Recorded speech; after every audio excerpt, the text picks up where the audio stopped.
Everyone wants me, but I want you, human." The alien girl made her choice. They called her Zerai of the Golden Crest, daughter of the prime houses of Avarka. Her name echoed through halls of politics, art, and war. She was beautiful, brilliant, untouchable, and every noble house, every warrior clan, every suitor across 3 systems wanted her hand. Except for me. I was just a human technician, stationed on Avarka for diplomatic maintenance support. I wasn't important. I fixed heat regulators, pressure valves, and occasionally the food processors when they jammed. No one noticed me. No one except her. The first time I saw her was in the palace courtyard.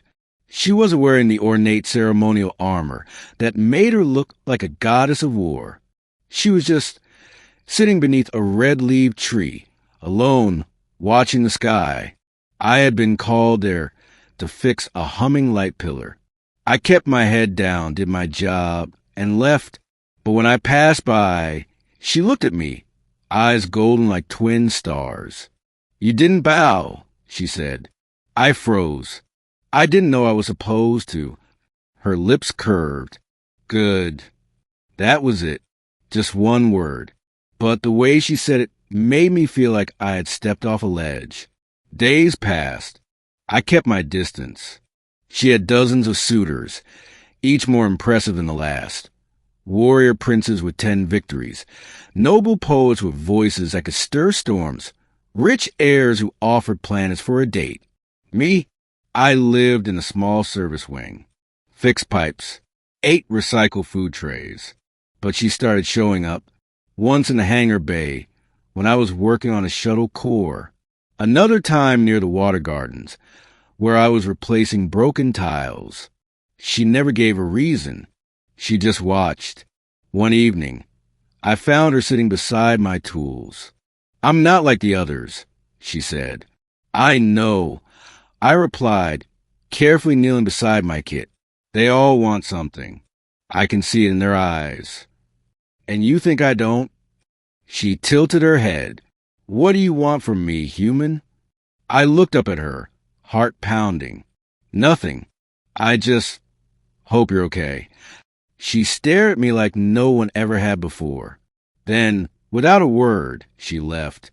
The rumors came quickly. She seemed talking to the human. She laughs near him.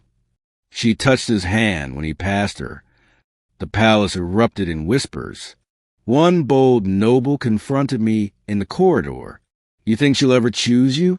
You're a servant. Dirt on her boots." I said nothing. I didn't care what they thought. But deep down, I didn't believe she would choose me either. Until the choosing ceremony. It was an ancient ritual, public, grand, broadcast across the stars. Zerai was to name the one she would bind with, the one who would stand beside her as mate and partner. I stood in the back, behind the glass walls, unseen. The hall was packed with suitors, warriors in shining armor, diplomats in cloaks woven from light, even a prince from the outer worlds, whose ship was made of living crystal. Zerai entered in silence, draped in silver silk, her golden crest gleaming.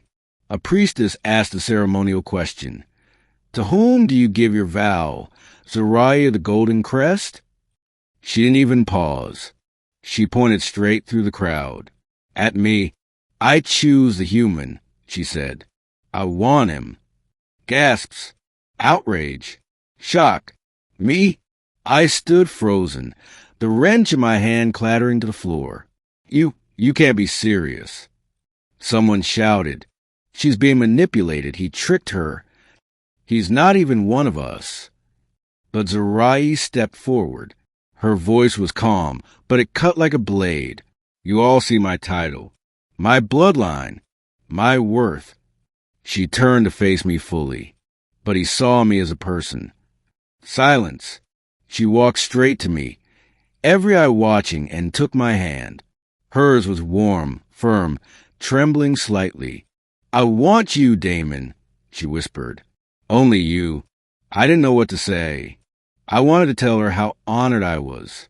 how I had never dreamed of her choosing me, that I wasn't ready.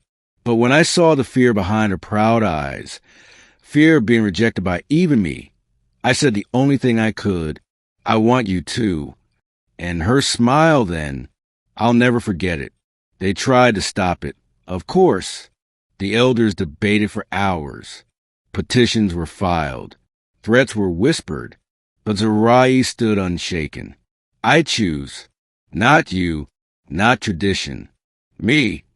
And just like that, the old world broke around her choice. We didn't have a grand wedding. Just a private one.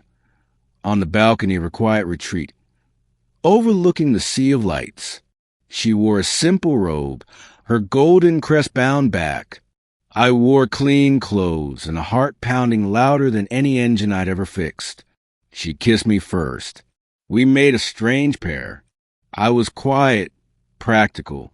She was fierce, radiant. Where I blended in, she lit every room on fire. But we found rhythm in the difference. She taught me how to speak her native tongue. I taught her how to rewire a cooling array. She would bring me strange fruits I'd never tasted. I introduced her earth music, and she played it endlessly, dancing barefoot in our room late at night. Sometimes she'd whisper, curled against my chest. They all wanted me for what I could offer: power, fame, alliance.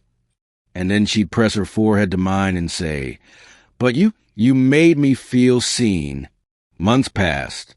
Our bond became legend, then old news. The galaxy moved on. But in our small home, tucked between starports and quiet cliffs, love stayed. Not because of destiny or prophecy or some intergalactic tale, but because one girl, admired by everyone, made her own choice. And I was lucky enough to be it.